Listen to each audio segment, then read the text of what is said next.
and welcome to this week's West Asia Post with me, Radi Francis, our weekly show where we bring you stories from the world's most volatile region. 2 weeks ago on the show, we told you about an alleged secret meeting between the Saudi Crown Prince Mohammed bin Salman and the Israeli Prime Minister Benjamin Netanyahu. But it looks like the kingdom has changed tune.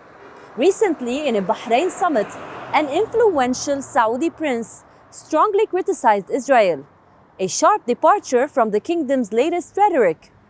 This week we will tell you how the Israel move is driving wedge between Riyadh's royals. Let's take a look. The House of Saud, West Asia's most powerful family, a source of stability in the region. But now cracks are emerging between the royals. While one Saudi prince is bashing the Palestinian leadership, another influential member is criticizing Israel. They profess that they want to be friends with Saudi Arabia. And yet, all Israeli governments are the last of the Western colonizing powers of the Middle East.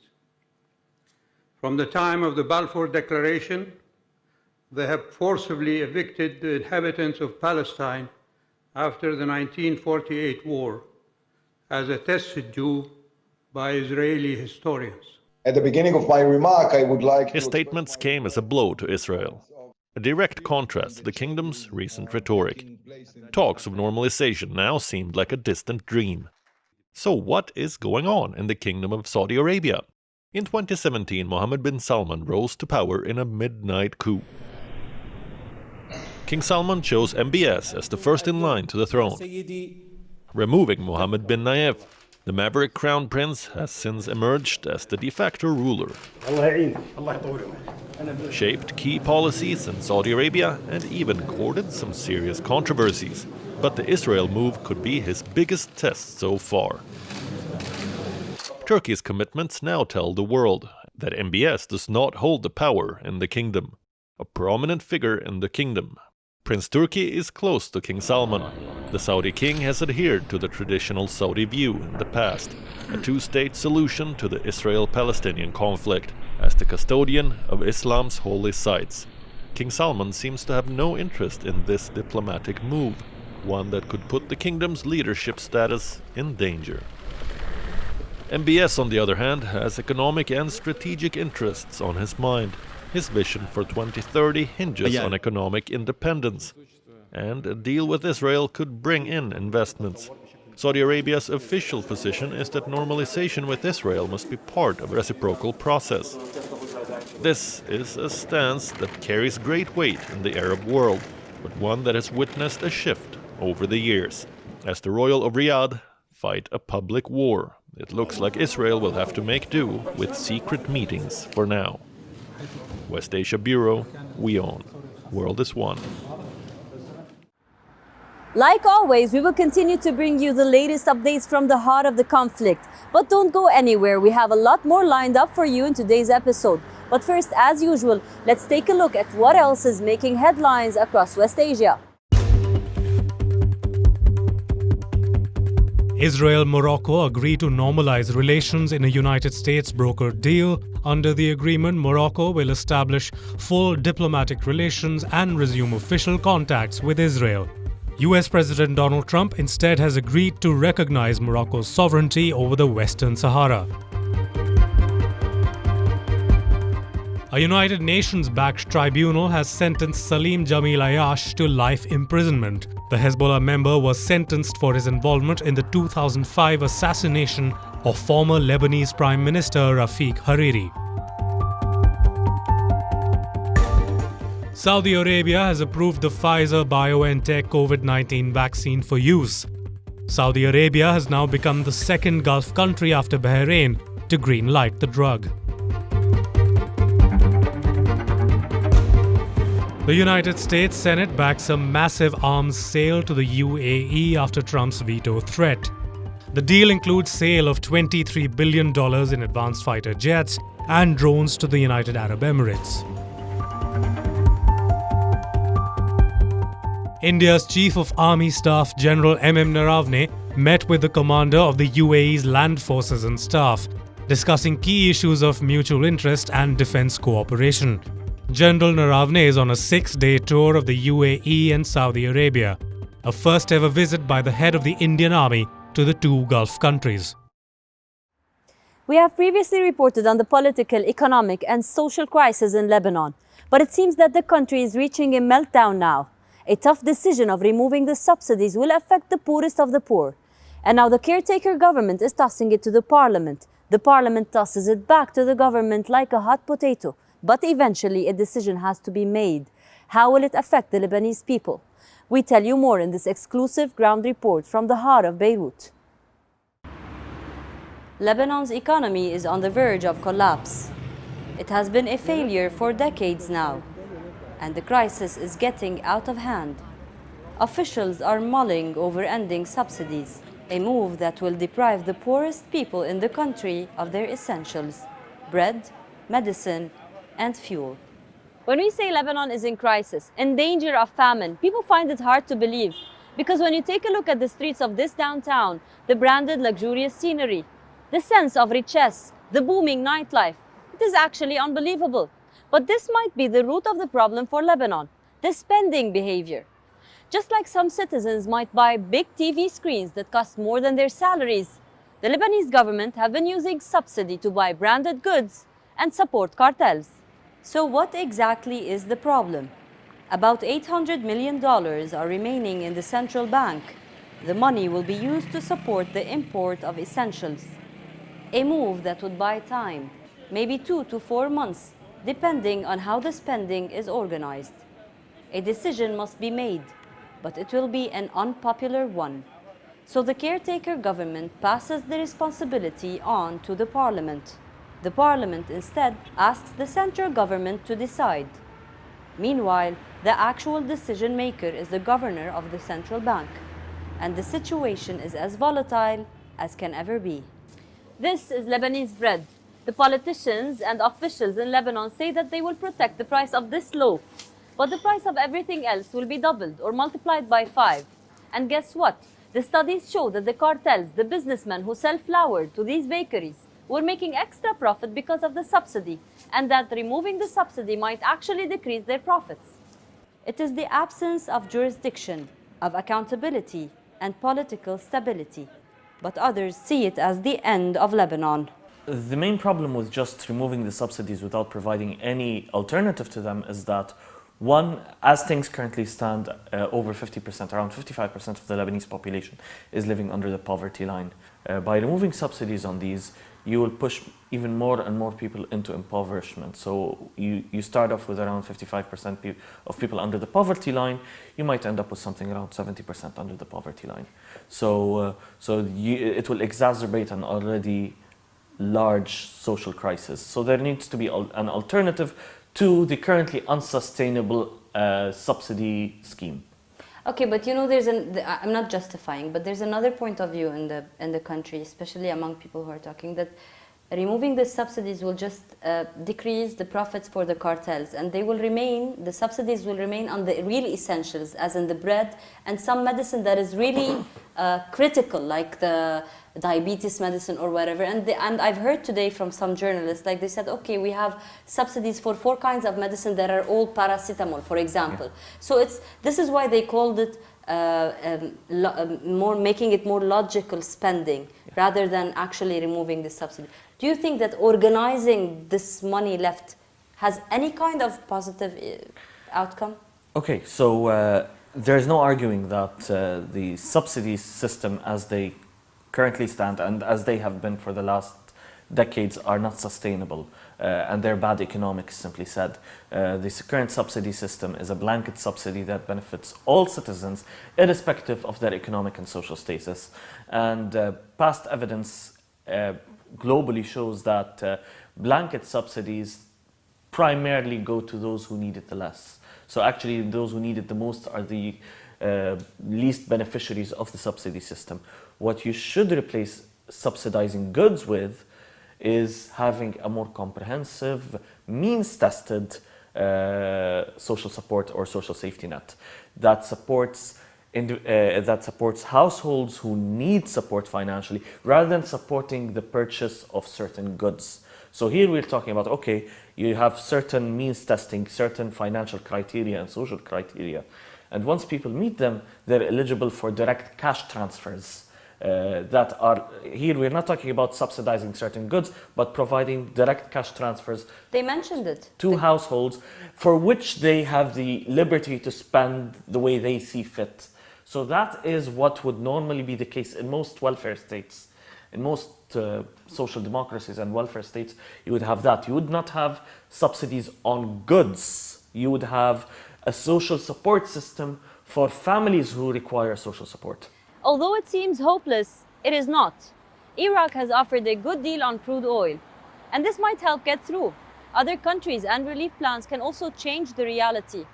But here I quote a holy saying that is really popular in West Asia. God does not change your reality until you change from within. So unless the Lebanese people and government change their spending behavior, the worst is yet to come. This year, the Israelis agreed on a coalition government to help deal with the pandemic. But as they stare at a third wave, Israel might be heading to polls again. For a record, 4th time in 2 years. Voting. It's become a bit of a habit for Israelis. They visited the polling booths thrice. And things look ripe for a 4th trip as well now.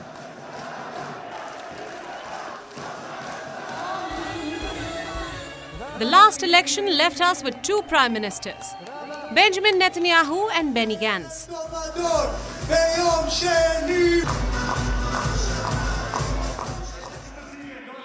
The two agreed on a power-sharing deal to rotate the premiership after 18 months.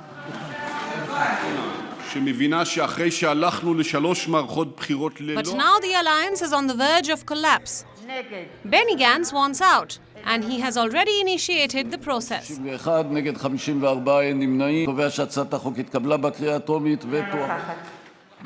Gantz's main complaint? Netanyahu is sidelining his demands. Netanyahu committed there will be no tricks and shakes. He committed. Netanyahu promised responsible management of the corona crisis. He promised. Netanyahu does not implement, and the public is paying the price. Netanyahu didn't lie to me, he lied to you. And it's not just Gantz. The people of Israel also want Bibi out. Anti-Netanyahu protests have grown over the last few months, and people are slamming the government's pandemic response. But Bibi remains unfazed. Instead, he is accusing Gantz of violating their agreement.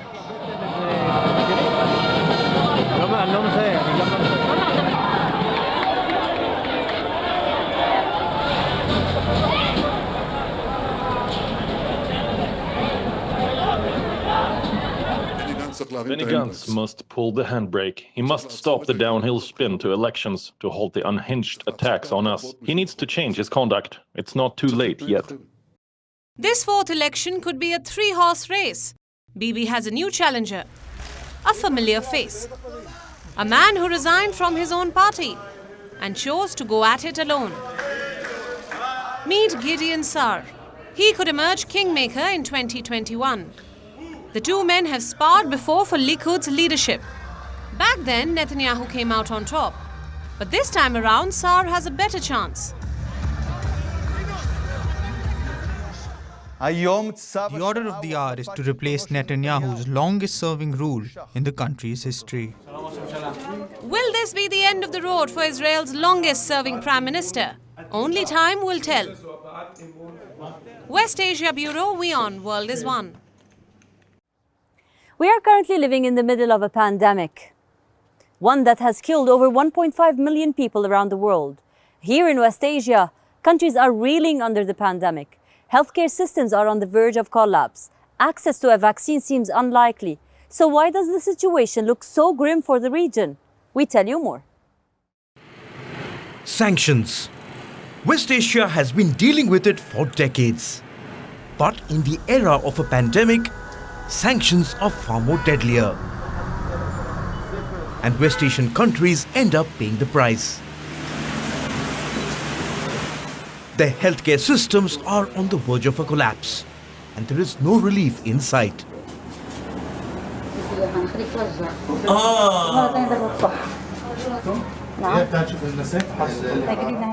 A tiny enclave under Israeli blockade since 2007, the Gaza Strip is home to 2 million people. 13 years of economic sanctions have ravaged its economy, leaving its dense population vulnerable to contagions. The pandemic is now overwhelming its medical system. Test kits and hospital beds are running out. Ventilators are occupied by COVID-19 patients, and lockdowns seem to be the only solution.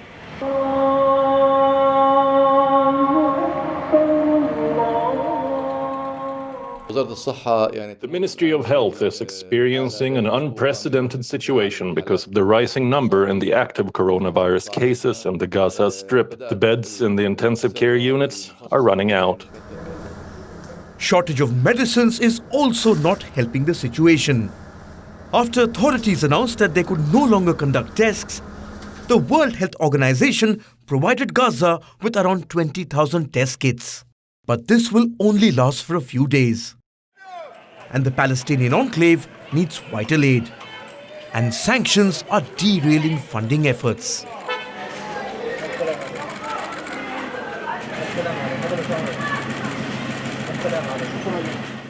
The situation is no different in Iran. With more than 1 million COVID-19 cases, it is the worst affected country in West Asia. But crippling sanctions are hampering its pandemic response. US sanctions are hindering access to medicines and even a COVID-19 vaccine. Our people should know that whatever we want to do, when we want to import medicine or import equipment or vaccines, we have to curse Trump 100 times as he has created so many problems and annoyances. A simple job that would normally be done with a phone call, a message or a swift transaction takes weeks or months to complete. And the whole country has to work together to transfer money from one place to the other just to buy medicine. While the US insists that medicines are exempt from sanctions, restrictions have made trade difficult in the country. Even simple transactions to purchase medicines takes weeks. With Iran being cut off from international banking systems, surging infections mean a lockdown is the only viable option. But Iran's leadership has been wary of imposing restrictions. The sanctions have already led to a plunge in the country's currency. The price of basic goods are soaring every day, and a lockdown could further exacerbate an already dire crisis. With the sanctions likely to continue, both Iran and Gaza are fighting on two separate fronts. One to save the economy from sanctions, and the other to save lives from the virus. West Asia Bureau, WION, World is One. The festive season is right around the corner, but in the biblical town of Bethlehem, the pandemic is dampening the Christmas cheer. Let's take a look. This is the town of Bethlehem. Every year, thousands of tourists descend upon this Palestinian town.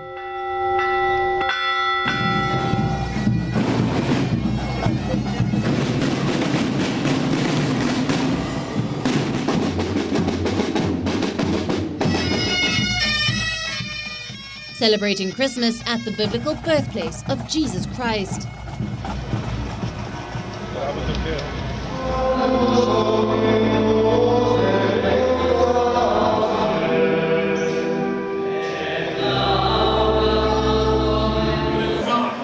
Just 12 months ago, Bethlehem was celebrating its busiest festive season in 2 decades, with bright picture postcard scenes of tourists from around the world.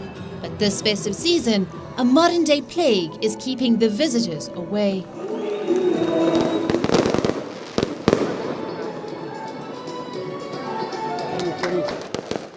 Every year, the whole world looks towards Bethlehem because it is the birthplace of our Lord Jesus. Unfortunately, this year is different from all other years. All across Bethlehem, hotels are closed. The shepherds are likely to be under lockdown. Restaurant tables remain unoccupied, with no tourists in sight. Bethlehem's economy relies heavily on the Christmas season, but this year, the biblical town is shaping up for a dismal festive season. In the Nativity Street, Mikhail Kanaweti's souvenir store is a popular stop for tourist coaches.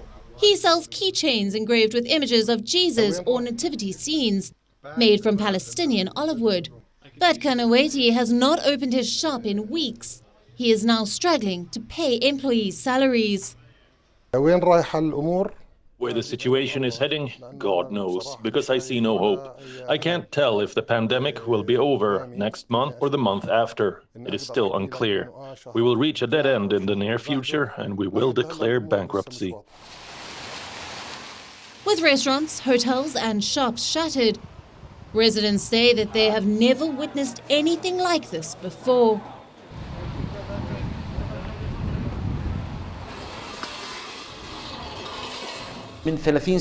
I have worked in tourism for 30 years. We have had ups and downs because of the Israeli-Palestinian conflict, but never anything like this. The world used to stay open, but today we live in devastation. The Israeli-Palestinian conflict never affected our business like the pandemic, which is all over the world. The revered tree lighting ceremony was also limited to 50 people. An almost empty manger square serving as a grim reminder of the pandemic. For sure, this year's Lightning the Tree celebrations are not like before. This year, not many people attended because of the coronavirus pandemic. Bethlehem is sad in this festive season. The West Bank is dealing with a spike in coronavirus infections, and Palestinian authorities are scrambling to contain the outbreak. A new nighttime lockdown has been imposed to help contain the virus. One that could be extended through Christmas and into the new year. West Asia Bureau, WION, World is One. Iraq has discovered a new hobby, wind sports. Paragliding is becoming a rage among Iraqis, and more Iraqis every day are taking up flying. Let's take a look. Hazem Amin inhaled deeply as he ran towards the edge of the cliff. His glider swept up smoothly, taking him above the mountains and quaint villages of the Kurdistan region. Iraq's Korak mountain has become a hotspot for paragliding. Located about 120 kilometers northeast of Erbil, it is now home to Iraq's newly found sport. The Erbil Air Club, founded in 2008, has more than 40 members. This includes trainers and solo jumpers. Our love for this sport pushed us to establish this club. We first created a group and we started to establish the club, which took about a year, until the state gave us the license. While traditional sports usually receive backing from the Iraqi state, the new activity of paragliding is fueled by passion. The founders pay out of their own pockets for 30 paragliders and safety gear.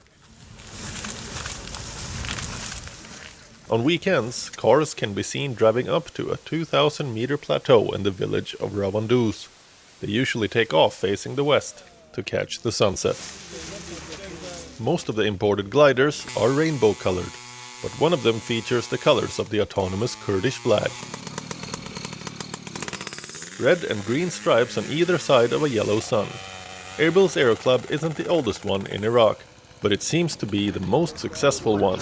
Better wind quality makes it a prime location for paragliding, while clubs have also opened in Duhok, Sulaimani and Halabja in the Kurdish autonomous region, but they are not as popular as the one in Erbil. However, what's catching everyone's attention is the growing number of women taking part in it. Rawez Mustafa is one of the 4 women who joined the club.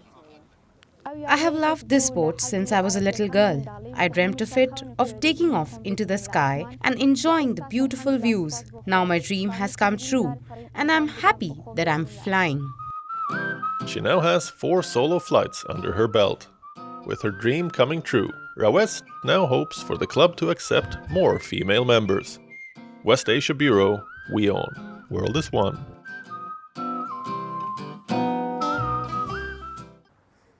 That's all we have for you on this episode of the West Asia Post. I will see you next week with a brand new lineup, bringing you more stories from the world's most volatile region. Until then, stay home and stay safe. I am Radi Francis, and you are watching WION. World is One.